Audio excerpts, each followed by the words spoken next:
4 months as a solo indie developer, but as I was writing it, I realized I wasn't really pulling just from the last 4 months of my experience. I was pulling from my whole 8 years of game development experience, and so I changed the title. So first of all, I'd like to get a feel for the audience. How many of you would prefer for me to do this talk in English?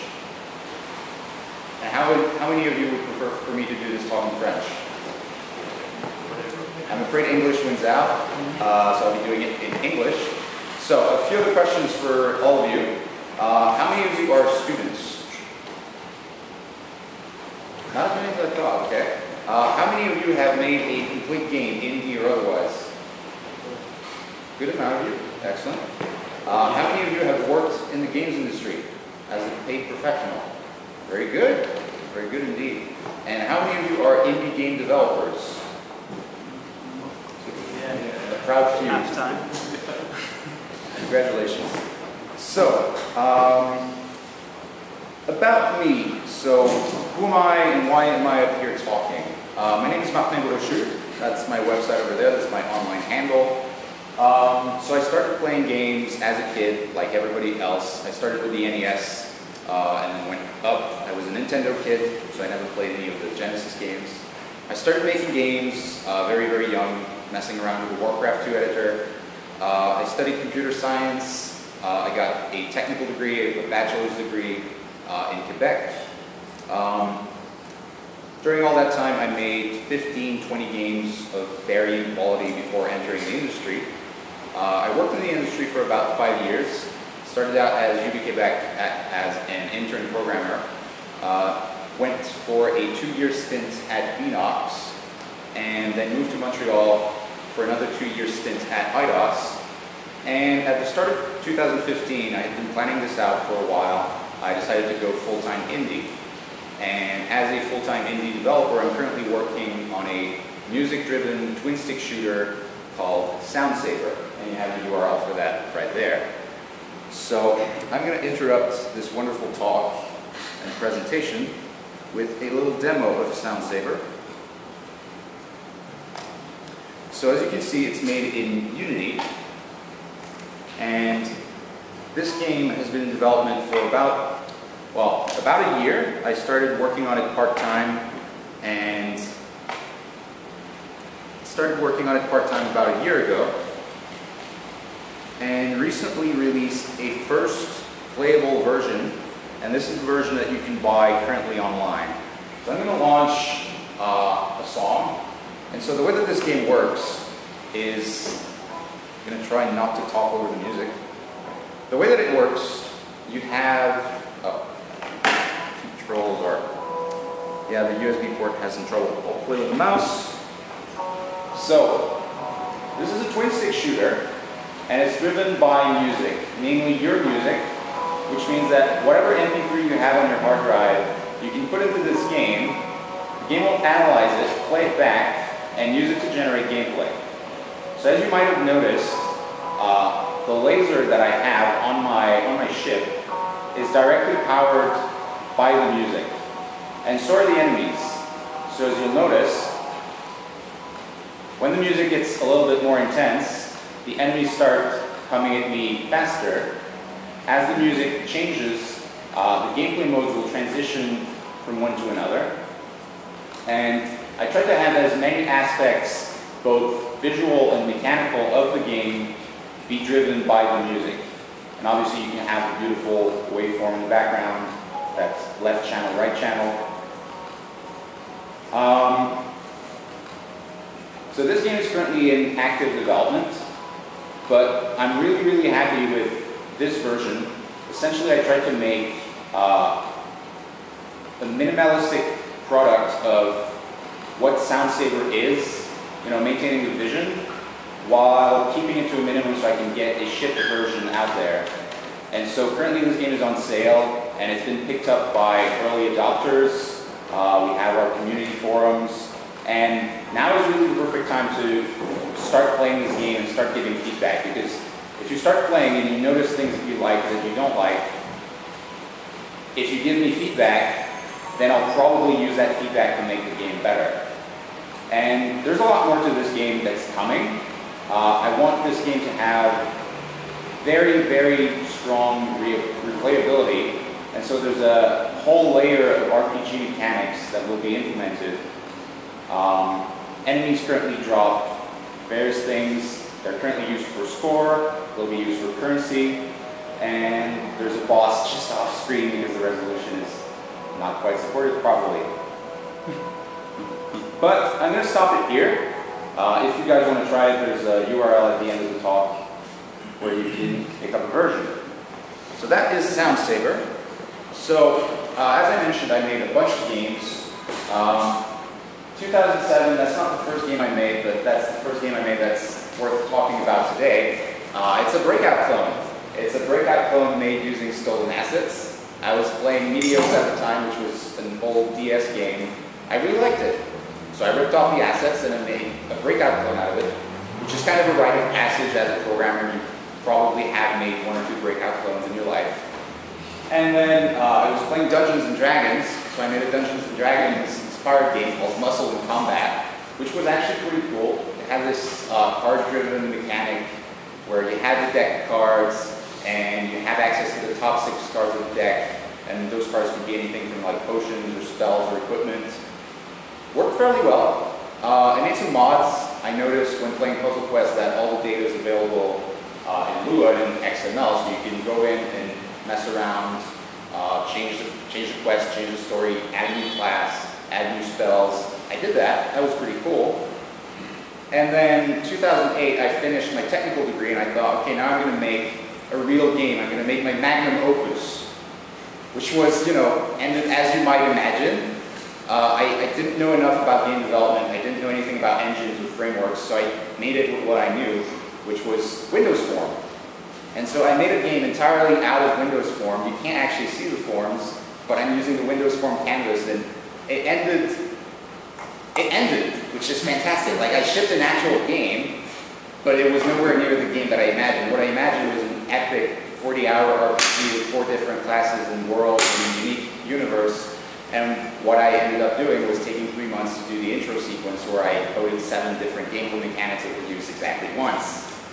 Newbie mistakes that I'm sure a lot of you have made. And then I made a ROM hack, Super Mario World. That was a lot of fun. Kaizo-style ROM hacks were all the rage at the time. I thought I can do that too. Had a lot of fun with it, taught me a lot about interesting level design. 2009, entered university. I had wisened up a bit, learned about game engines, and I thought, okay, I'm going to do a game, but I'm going to do it right this time. So I picked up SDL, I read some documentation.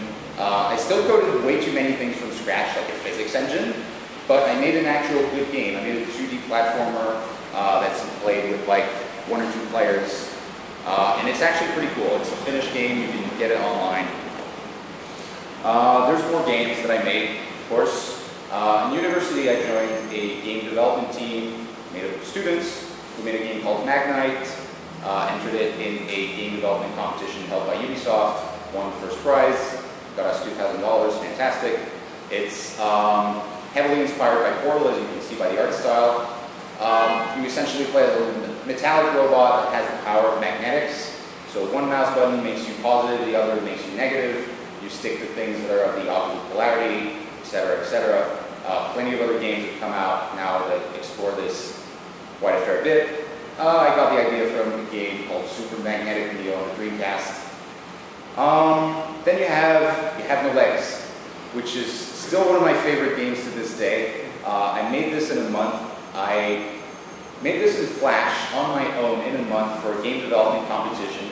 Ended up winning first place. Got me a job interview in Colorado to work at NetDevil on the now defunct Lego universe. It's essentially a 2D platformer with very weird platforming in that you can't jump or walk. You just grapple around, which as far as I know is completely unique as a game concept, as a game mechanic, and it worked really, really well. I went back to my earlier love of Blizzard's editors and made a StarCraft 2 mod. Actually, I made a bunch of those, but this is the most interesting one, the one I shipped. And it's inspired by one of the StarCraft 2 campaign missions with a day-night cycle, and you build in the day, and you defend at night, and enemies attack you. It's procedurally generated, somewhat inspired by Minecraft. And that, I was sort of able to parlay that and a bachelor's degree and managed to land a job in the games industry at Beenox, where I worked on the Amazing Spider-Man for 2 years. That is the only game I have shipped in the games industry. It's not the only game I've worked on, but it is the only one I have shipped. You'll notice there's a little bit of a gap, 2012, 2015. 2015, I released a Twine text adventure, which was a lot of fun to work on. It's based on the Android Netrunner universe. If you've played the Netrunner card game, you will love this thing. In fact, you probably have heard of this thing. And that brings us to now, with Soundsaber, which you all know now. So, this is one half of the story. The games that you've seen, I've shown you a dozen. They've all been shipped. They're purchasable, downloadable, playable. But as you all know, in the games industry, for every game that you finish, there are many, many projects which will never see the light of day. And so it's only fair for me to talk not only about my successes, but also about my failures. So some of the games I failed to make over the years are a lot more than this. But a major one for me was Thread. What I wanted Thread to be was something like this, something beautiful and epic, set in space, in a completely unique universe. Wasn't quite that. This was a Tetris variant that I made where your Tetris blocks get shot at and you have to dodge and make it to the bottom.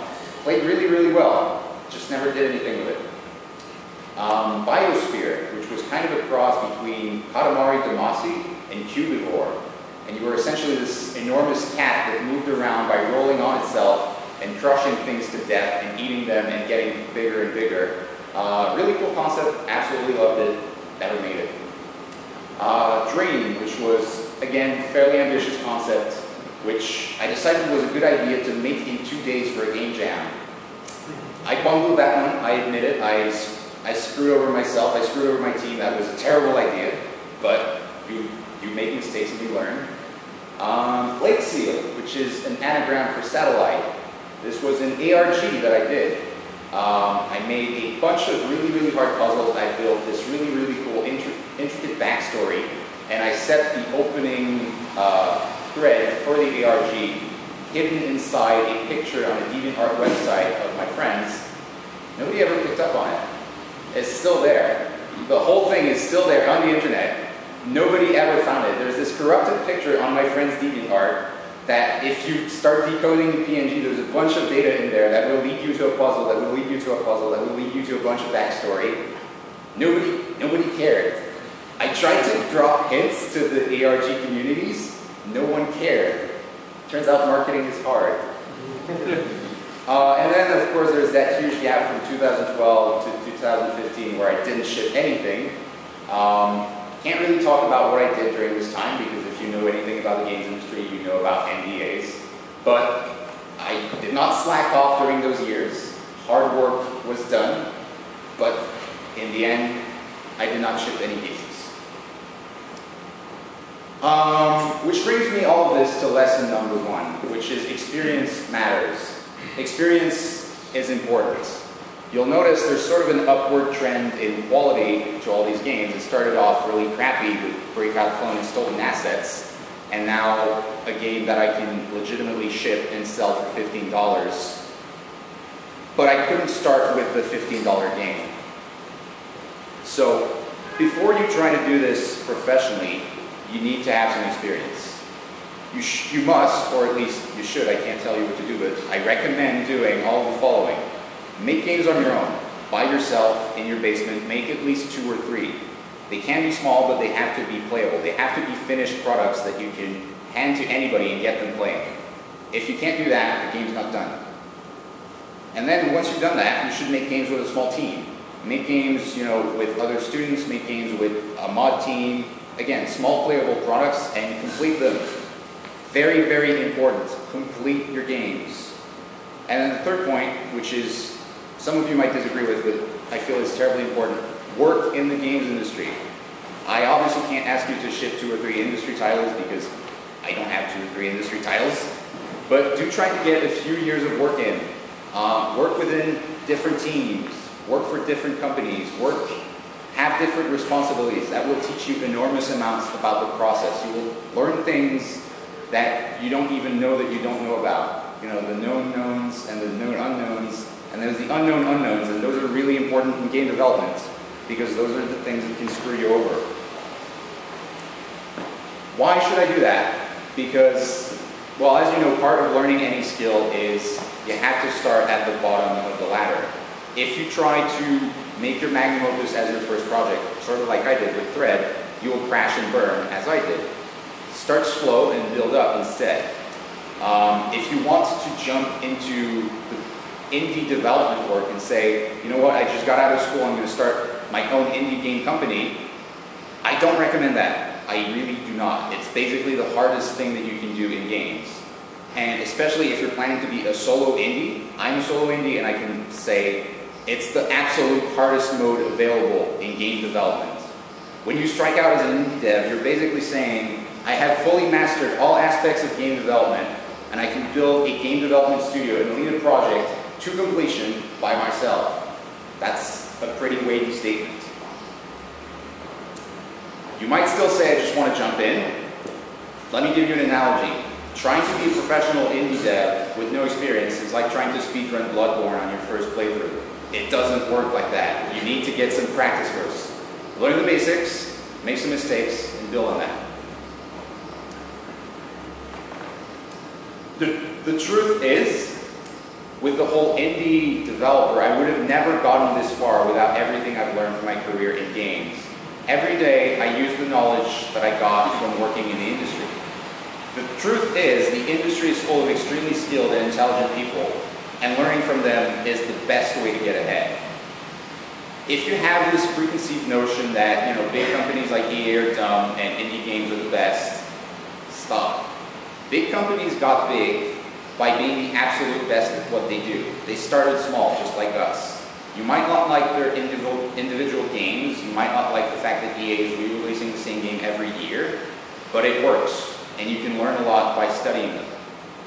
I can understand having a creative drive and, you know, wanting to make your own art and not being a cog in the machine. I totally get that. That's part of why I'm doing what I'm doing. But the sad truth is game development involves a lot of compromise. You will never get 100% of what you want in any of your projects, no matter how skilled or clever or rich you are. Working within the industry will teach you about compromise, and that is an important skill to have. And finally, the best way to learn how to make games is by making games. Books and tutorials are good, but if you just theorize about it, you never get your hands dirty and learn the nitty-gritty, which is what's really important. So get out there, make games. If you know how to code, you're ahead of the curve, great. Pick up Unity, make something small. And I mean small, like really small, not an RPG, not a platformer. Make tic-tac-toe, that's not a joke. Then move on to Pong. Then maybe like Breakout or Asteroids. If you want to learn how to code, perfect. There are hundreds of free resources online. Look up that URL, get to work. If you don't care for coding, that's totally fine. Not everybody in the industry knows how to code, and that's cool. If you're a writer, pick up Twine and start writing. I recommend it. If you're an artist, a composer, whatever, join a mod team, make assets for them, join an ongoing project, start making stuff. If you want to make your own games without coding on your own, there are things like Game Maker, Construct, Multimedia Fusion, and a bunch of others. If you just want to do pure design, if you call yourself a designer, make a board game, make a card game. If you say you're a designer, if you say I want to be a games designer, then you should be able to design a fun game just using any ordinary deck of 52 playing cards. The ones that go from, you know, ace to king, you can make a game with that. And as a side bonus, making games is also the best way into the industry. Nothing speaks louder when you're at an interview than saying, I have these games, you can play them now. And it's okay if you screw up. You're going to screw up a lot. That's part of the process. There's this word that's thrown around a lot in game development, which is iteration. Iteration means trying things until you find something that doesn't suck. So go ahead, try things. Don't be afraid to fail. That was a lot of words. We're going to take a little break with some kittens. Pretty cute.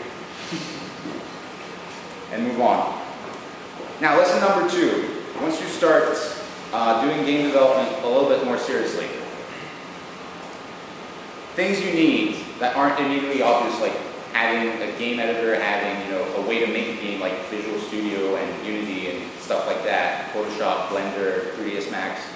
Those you know about. Some things you might not know about. The first one, source control.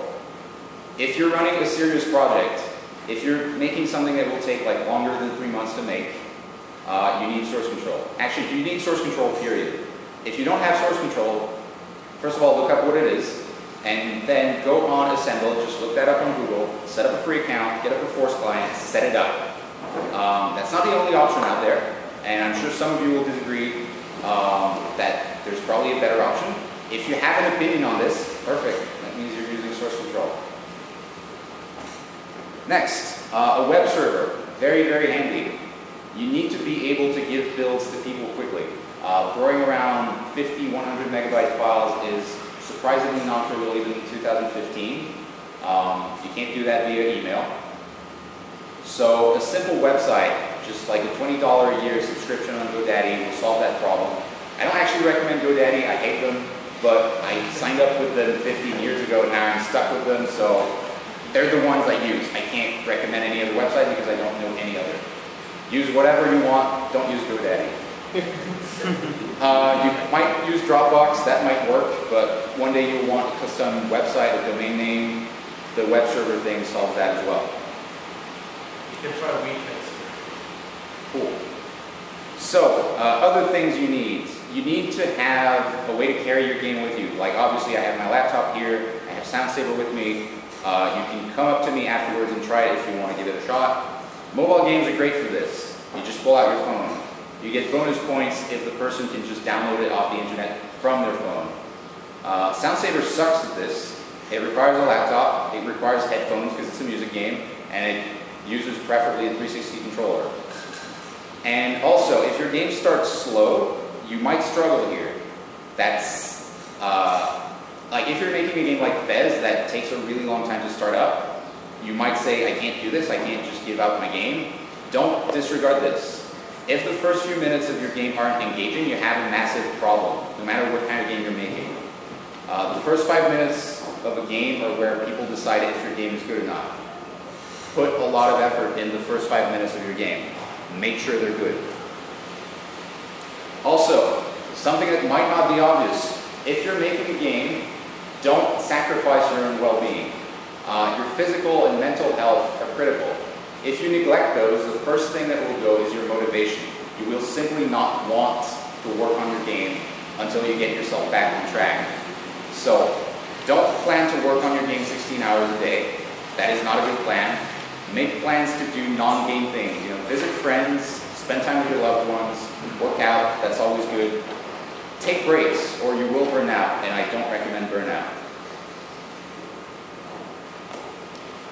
Money. Money is important, as you all know. Even as a solo developer with no budget, as I am, you still need to support yourself. You still need to be able to pay rent and buy food and do the things you love. So before you say, I'm going to wander off and start my own indie game project, have a rock-solid financial situation. If you're not sure how you're going to pay for yourself in 3 months, don't start a game project. Don't say, I'm going to make this game and sell it and that's going to pay for the rent. That is a terrible plan. In all likelihood, your game will not sell, you will not make money, and you will put yourself in a terrible situation. So have a huge, rock-solid financial situation before you do anything game-related. Making a game is very stressful, and there's no guarantee money will ever come in. Wait, that brings us to lesson number 3, money, with this guy eating money apparently. But first, let's go with some more kittens.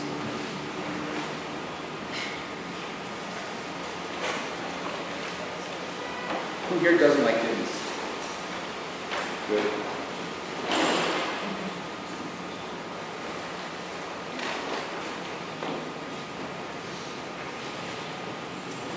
So, lesson number 3, money. Money is always at the heart of everything. Working on no budget is doable, but there is this wonderful truism, you always get what you pay for. And if you pay nothing, you will get something of lower quality. Most collaborators will run away as soon as you say unpaid. Most people want to get paid, they need money too to live.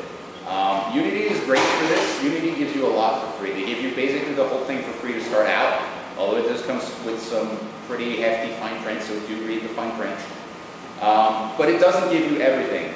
For instance, support for Unity is pretty much limited to like the forums and Google search. If that doesn't solve your problem, Unity will not lift a finger until you give them money.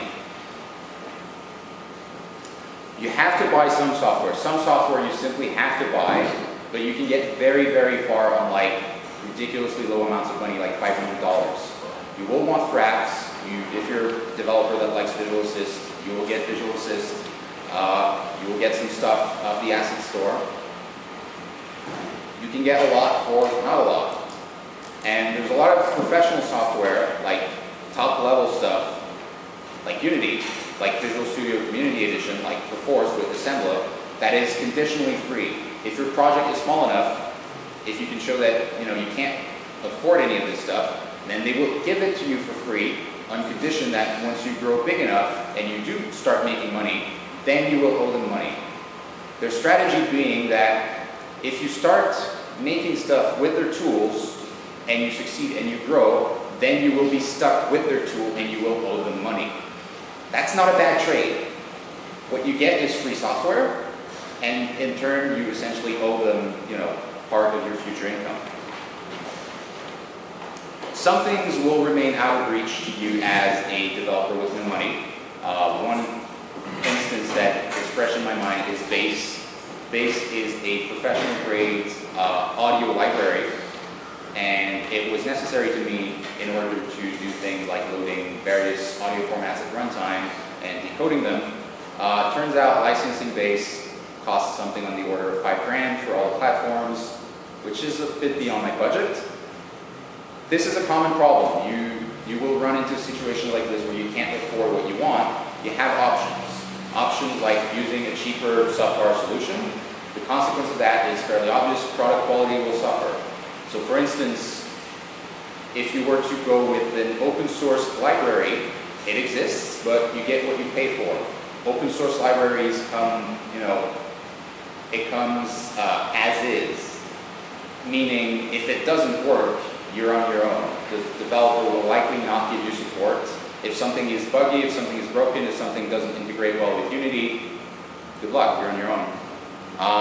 You can always do it yourself. You can always code your own audio library or whatever. This does not necessarily mean you save money in the long run. Your time is worth money. That's a cliche, but it's absolutely true.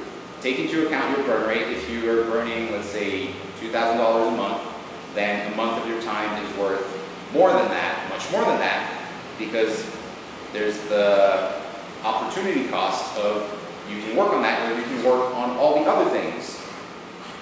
If you have to decide between spending 50 hours on something or just spending $200 on a pre-made solution, 50 hours of your time is probably worth more than $200. And so in the end you have the third solution, which is just paying for it. At some point you need to be willing to spend money, because how serious are you about this game project? Is it just a hobby that you're okay if it doesn't go anywhere, or is this really something meaningful to you?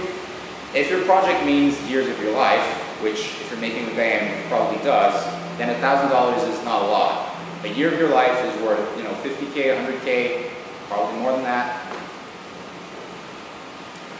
There is funding. Funding is a thing that exists, but all funding comes with heavy restrictions. Solo developers are generally not taken seriously. If you're a solo developer and you go look for funding, people will go, that's not really a viable plan, because making a game solo, or at least the perception is that making a game on your own is basically impossible. And they're largely right. You need to master a bunch of disciplines or find some clever way to design them out. And so most financial backers, like the CMF, will not give you a second look until you assemble a solid team that covers all the discipline of game development, meaning art, programming, design, audio, and business. Business is a real discipline, and you need a business